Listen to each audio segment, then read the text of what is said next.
She patted the frozen ground beneath, stretching out for the handle. It wasn't there. Her own breathing quickened now. She felt lightheaded. No, it had to be there. She scanned the immediate area and saw another gap a few feet away. Mags leaned across, her body flat against the cold, hard soil. She stretched as far as she could, her fingers going numb. Oh, Christ, come on, please. The back door opened. She stopped moving. She stopped breathing. Footsteps. A voice. Bland, unremarkable. What had she expected? You should go. I'm here for her, not you. Fingers touched the rubber grip. Nails dug in. She clawed it into her fingers. Once the axe was in her hand, all thoughts, even those of Tam, dropped away. Mag stood up, faced him, lifted the axe. Come on, then. Her voice sounded hoarse, shaky. She screamed her next words. Come on, you fucker! Come on! Chapter 2. 7 months earlier. Mrs. Matlock called Mags back just as she reached the school gate. Beside her, Tam stiffened with embarrassment. Mags had promised she could walk to school on her own after Christmas. Tam would be one of the last in her year to do so.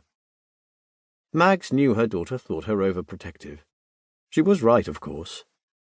Mrs. Barkworth! Mrs. Barkworth! Mags turned and acknowledged the teacher with a wave before making her way across the playground against the tide of parents and children.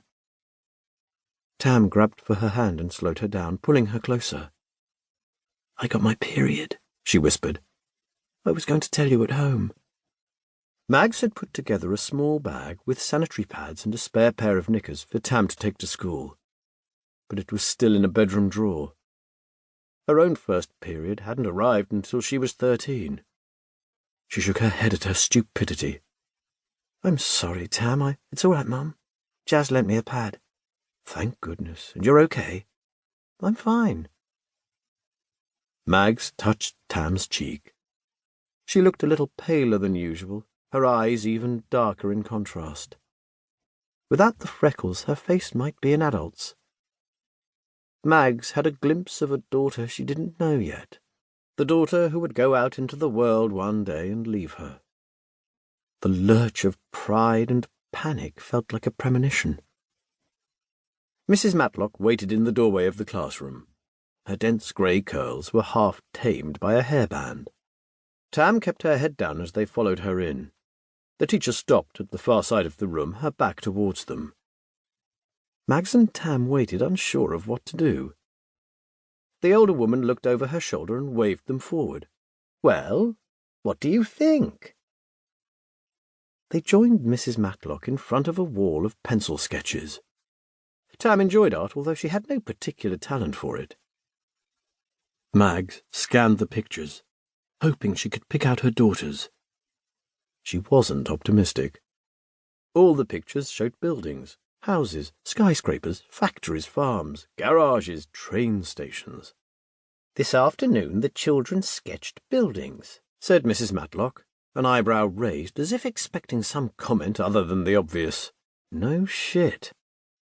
Mags nodded, checking the names in the corners of the drawings. Tam didn't have a recognizable style. She had crayoned stick figures with balloon hands and 3 fingers as a toddler, before graduating to the standard 4-windowed square house with a corkscrew of smoke curling from a chimney. Then she saw it. Near the top of the wall, just off-centre, one picture stood out. It was so detailed it might have been traced from a photograph. Its simple but faithful representation of everything in view reminded Mags of a documentary she'd watched about an autistic boy who drew intricate city skylines.